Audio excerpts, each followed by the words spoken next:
landas na walang hanggan, samahan maging-aking, samahan maging-aking.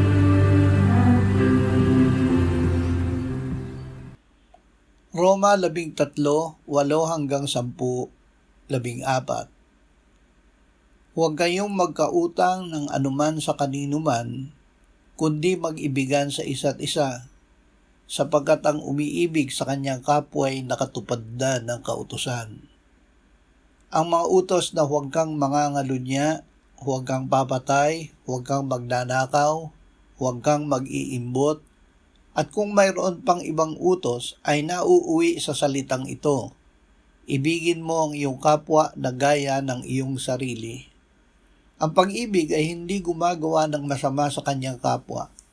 Ang pag-ibig ang siyang katuparan ng kautusan. Isuot ninyo ang Panginoong Hesukristo at huwag ninyong paglaanan ng laman upang masunod ang mga pagnanasa nito. Mag-ibigan sa isa't isa. Ang tanging utang nating lahat ay ang pag-ibig sa isa't isa. Pag-ibig ang buhay na dapat nating ipamuhay araw-araw.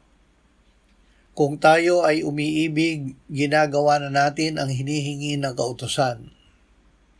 Huwag nating hanapin ang pag-ibig mula sa ating pakiramdam dahil ito ay pagpapasya, hindi ng emosyon kundi ng kalooban na gumawa ng mabuti sa dapat nating ibigin kahit sila ay hindi kaibig-ibig. Ang buhay ni Kristo ay nasa atin dahil siya ay nananahan sa atin. Si Kristo ang nagbibigay sa atin ng kakayahan na umibig ng pag-ibig.